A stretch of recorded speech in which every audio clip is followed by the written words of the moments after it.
Innal hamdalillah, segala puji hanya milik Allah. Nahmaduhu wa nasta'inuhu wa nastaghfiruh. Hanya kepadanya kita bermuji, meminta pertolongan dan bertaubat kepadanya dari dosa-dosa kita. Wa na'udzu billahi min syururi anfusina wa min sayyiati a'malina. Dan hanya kepada Allah kita berlindung dari segala keburukan diri kita dan dari dosa-dosa yang pernah kita lakukan. May yahdihillahu fala mudhillalah. Barang siapa yang telah Allah beri petunjuk dan hidayah, maka tidak akan pernah bisa menyesatkannya. Wa may yudlilhu fala hadiyalah. Dan barang siapa yang telah Allah sesatkan, maka tidak akan mendapat petunjuk selamanya. Asyhadu an la ilaha illallah wahdahu la syarikalah wa asyhadu anna Muhammadan abduhu wa rasuluh. Saya bersaksi bahwasannya tidak Tuhan selain Allah yang berhak disembah hanya satu-satunya. Dan saya bersaksi bahwasannya Nabi Muhammad sallallahu alaihi wasallam adalah utusannya. Allahumma shalli ala Muhammad wa ala ali Muhammad. Semoga kehormatan tercurah limpahkan kepada Nabi Muhammad sallallahu alaihi wasallam wa ala ali Muhammad, dan kepada keluarga Nabi Muhammad. Kama sallaita ala Ibrahim, sebagaimana engkau telah berikan rahmat kepada Nabi Ibrahim, wa ala ali Ibrahim, dan kepada keluarga Nabi Ibrahim. Ibadallah, usi nafsi bitaqwallah faqad fazal muttaqun. Faqala ta'ala, a'udzu billahi minasyaitonir rajim. Bismillahirrahmanirrahim. Ya ayyuhalladzina amanu taqullaha haqqa tuqatih wa la tamutunna illa wa antum muslimun. Hadirin rahimakumullah, khatib mengingatkan kepada jemaah sekalian, marilah kita tingkatkan ketakwaan kita kepada Allah Subhanahu wa taala. Takwa dengan sebenar-benarnya takwa. Dan janganlah kita wafat dalam keadaan kafir. Wafatlah kita dalam keadaan berserah diri kepada Allah Subhanahu wa taala. Hadirin sidang Jumat rahimakumullah, iman dan takwa yang ada pada diri kita ini harusnya selalu kita syukuri. Cara mensyukurinya dengan selalu merawat keduanya secara terus menerus hingga ajal kita menjemput. Baik iman dan takwa yang berupa amalan hati ataupun iman dan takwa yang berupa amalan anggota badan. Kita pertahankan iman dan takwa kita dari segala bentuk serangan-serangan yang melemahkannya. Kita pupuk dan kita sirami terus iman dan takwa kita dengan sepenuh kemampuan, dengan memperdalam pemahaman kita terhadap ilmu-ilmu Islam yang sempurna. Jiwa manusia adalah jiwa yang lemah. Jiwa manusia tidak pernah lepas dari intaian iblis yang telah mengikrarkan diri sebagai musuh manusia. Maka janganlah pernah kita merasa aman dari serangan musuh utama kaum beriman. Hadirin sidang Jumat rahimakumullah, iblis menjalankan proyek penyesatan sudah sejak zaman Nabi Adam alaihi salam.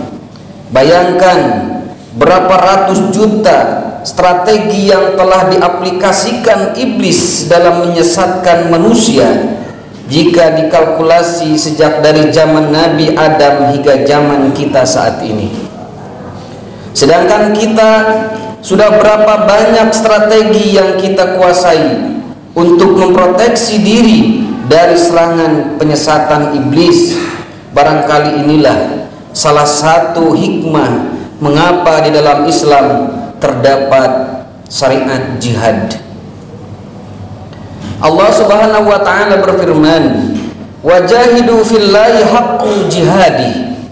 Dan berjihadlah kamu pada jalan Allah dengan jihad yang sebenar-benarnya. Quran surat Al-Hajj ayat 78. Ini adalah perintah kepada kaum muslimin secara umum untuk berjihad. Setiap muslim memikul kewajiban ini sesuai dengan kadar kemampuan masing-masing. Allah Subhanahu wa taala memerintahkan umat Islam untuk berjihad dengan sebenar-benarnya jihad, sebagaimana Allah Subhanahu wa taala memerintahkan umat Islam untuk bertakwa dengan sebenar-benarnya takwa. Hadirin sidang Jumat rahimakumullah, jihad memiliki 4 tingkatan. Yang pertama, jihadun nafsi, yaitu jihad memerangi hawa nafsu. Yang kedua, jihadus syaitan, jihad memerangi setan. Yang ketiga, jihadul kuffar, jihad memerangi orang kafir. Dan yang keempat, jihadul munafikin, jihad memerangi orang-orang munafik. Dari keempat tingkatan tersebut, jihadun nafsi, jihad memerangi hawa nafsu, menempati posisi paling pertama.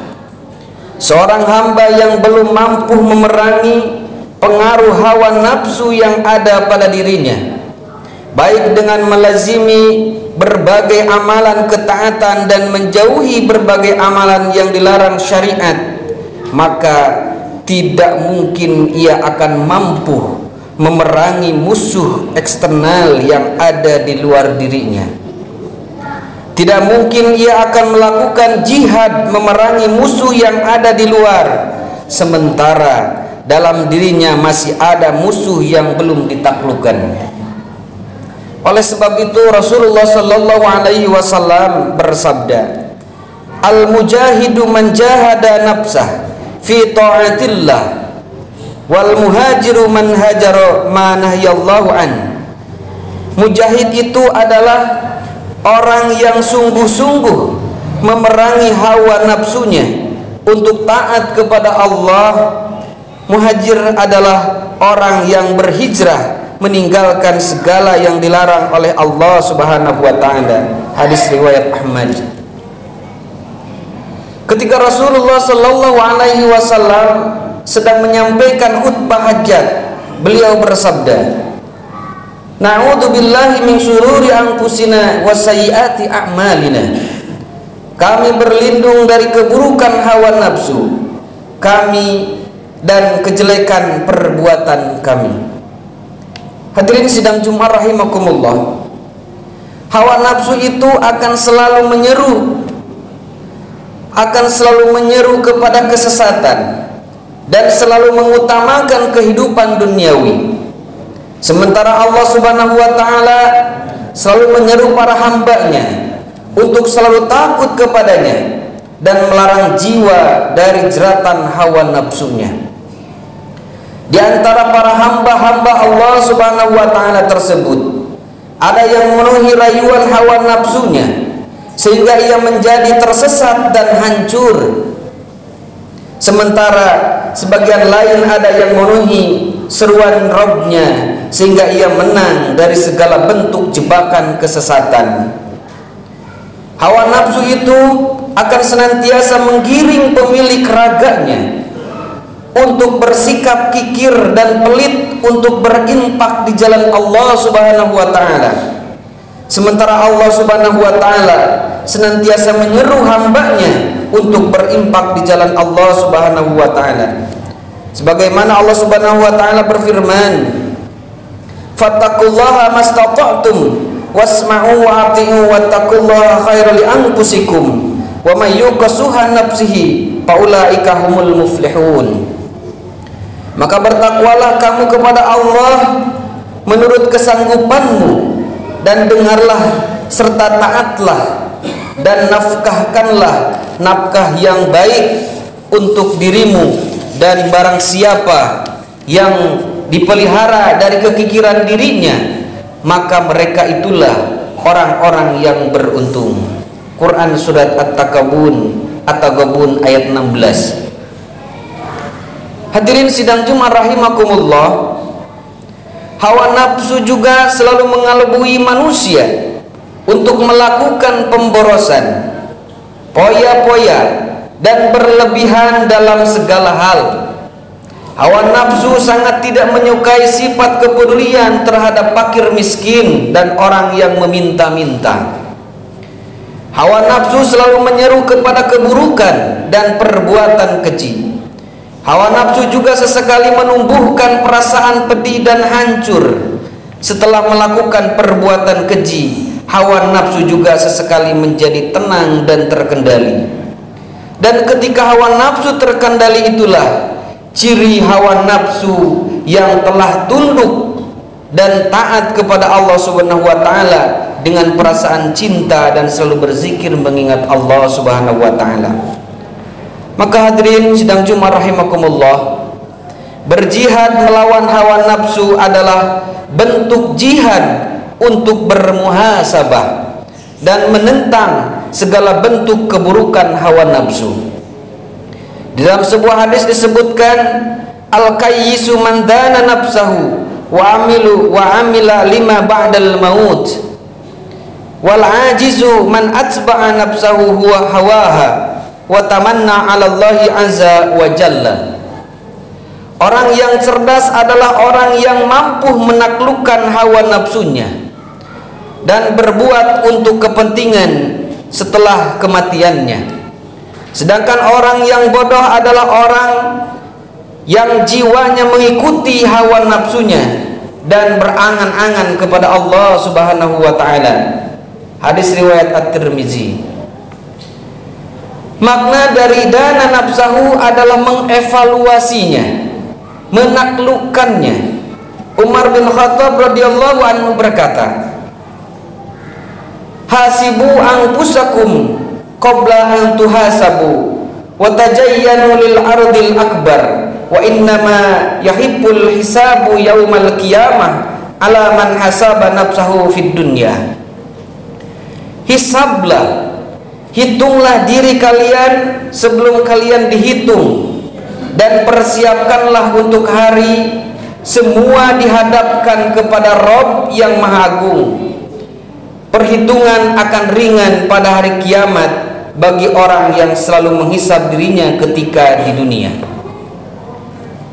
Maimun bin Mihrab mengatakan, la yakunul abdu thaqiyan hatta yuhasiba nafsahu kama yuhasibu syarikahu min aina mat'amhu wa malbasuhu. Seorang hamba tidak akan bertakwa hingga dia menghisab dirinya sebagaimana dia menghisab temannya dari mana dia mendapatkan makan dan pakaiannya. Umar bin Khattab radhiyallahu anhu pernah menulis pesan kepada sebagian pekerjanya, introspeksilah diri kalian mumpung masih waktu longgar sebelum datang waktu sulit, karena sungguh orang yang mengintrospeksi diri di waktu longgar sebelum datang waktu sulit, maka urusannya akan diliputi keridhaan. Tapi orang yang menyia-nyiakan hidupnya dan disibukkan dengan hawa nafsunya, maka urusannya akan diliputi penyesalan dan kerugian. Hadirin sidang Jumat rahimakumullah, maka sudah selayaknya bagi setiap hamba yang berakal, bagi setiap hamba yang beriman kepada Allah Subhanahu wa taala, beriman kepada hari akhir, untuk tidak lalai mengintrospeksi setiap gerakannya, diamnya, dan langkah kaki serta gerakan tangannya. Allah Subhanahu wa taala berfirman, yauma tajidu kullu nafsin ma amilat min khairin muhdaran wa ma amilat min su'in tawaddu law am bainaha wa bainahu amadan ba'ida wa yuhaddirukumullahu nafsahu wallahu raufun bil ibad. pada hari ketika tiap-tiap diri mendapati segala kebajikan dihadapkan di mukanya. Begitu juga kejahatan yang telah dikerjakannya. Ia ingin kalau kiranya antara ia dengan hari itu ada masa yang jauh. Quran Surat Al-Imran ayat 30. Oleh karena itu, marilah kita mulai mengintrospeksi, mengevaluasi dan menghisab diri kita masing-masing sebelum ajal kita menjemput. Mari kita perangi hawa nafsu kita sehingga ia tunduk dan mau taat terhadap perintah-perintah Allah Subhanahu wa taala serta menjauhi segala larangannya. Hadirin sidang Jumat rahimakumullah, Imam Ibnu Qayyim rahimahullah menjelaskan, jihadun nafsi, berjihad memerangi hawa nafsu itu terdiri dari 4 tingkatan. Tingkatan yang pertama, berjihad memerangi hawa nafsu dengan mempelajari ilmu-ilmu pintu hidayah dan ilmu kebenaran, di mana tidak akan dijumpai suatu kemenangan dan kebahagiaan kecuali dengan bekal itu. Jika sampai kehilangan ilmu-ilmu itu, maka merugilah kita di dunia dan akhirat. Tingkatan yang kedua, berjihad bersungguh-sungguh untuk mengamalkan ilmu-ilmu sebagai kunci yang telah didapati tadi. Sebab menguasai ilmu saja itu tidak cukup. Ilmu tanpa amalan itu jika tidak mengantarkan dirinya kepada kemudaratan, ilmu itu tidak akan memberikan manfaat. Kemudian tingkatan yang ketiga, berjihad menaklukkan hawa nafsu dan menggerakkannya untuk mendakwahkan dan mengajarkan ilmu yang telah didapati dan telah diamalkan. Sebab orang yang menyembunyikan ilmu yang telah diturunkan oleh Allah Subhanahu wa taala, maka itu tidak akan memberi manfaat dan tidak dapat menyelamatkan dari azab Allah Subhanahu wa taala. Kemudian tingkatan yang keempat, berjihad menaklukkan hawa nafsu untuk senantiasa bersabar atas segala rintangan dan ujian yang dihadapi saat mendakwahkan ilmu tersebut. Hadirin sidang Jumat rahimakumullah, jika tingkatan-tingkatan tersebut berhasil dilalui dengan sempurna, maka kita berdoa semoga kita menjadi hamba-hamba Allah Subhanahu wa taala yang Rabbani.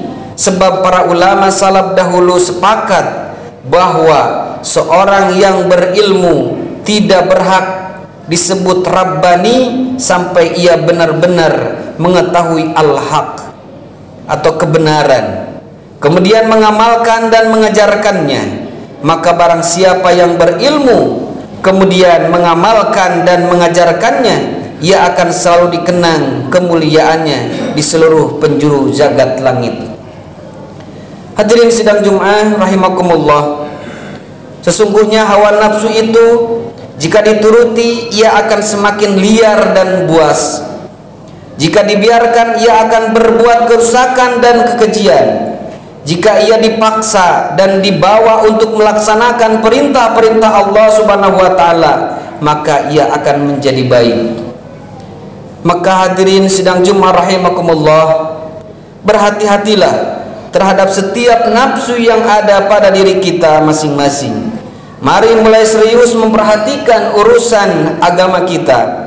Mari kita tundukkan nafsu kita di hadapan Allah Subhanahu wa taala. Semoga kita selalu dilindungi oleh Allah Subhanahu wa taala sehingga nafsu yang ada dalam diri kita membawakan ketenangan dan mendapatkan rahmat Allah Subhanahu wa taala. Aqulu qouli hadza wa astaghfirullah li wa lakum wa lisairil muslimin min kulli dhanbin fastaghfiruhu innahu huwal ghafurur rahim.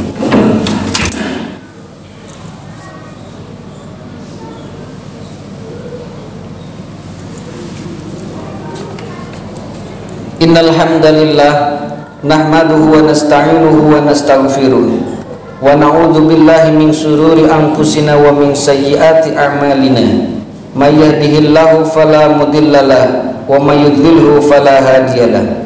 Asyhadu an la ilaha illallah wahdahu la syarikalah wa asyhadu anna Muhammadan abduhu wa rasuluh. Allahumma shalli ala Muhammadin wa ala alihi wa sahbihi ajma'in, amma ba'du. Fa ya ibadallah, usi nafsi bi taqwallah faqad fazal muttaqun. Faqala ta'ala, a'udzu billahi minasyaitonir rajim. Bismillahirrahmanirrahim. Innallaha wa malaikatahu yusholluna 'alan nabi. Ya ayyuhalladzina amanu shallu 'alaihi wa sallimu taslima. Allahumma ighfir lil muslimina wal muslimat wal mu'minina wal mu'minat al ahya'i minhum wal amwat. Rabbana zalamna anfusana wa illam taghfir lana wa tarhamna lanakunanna minal khasirin. Rabbana la tu'akhidna in nasina aw akhtana. Rabbana wa la tahmil 'alaina isran kama hamaltahu 'alal ladzina min qablina. Rabbana wa la tuhammilna ma la taqata lana bih wa'fu 'anna waghfir lana warhamna anta maulana fansurna 'alal qaumil kafirin.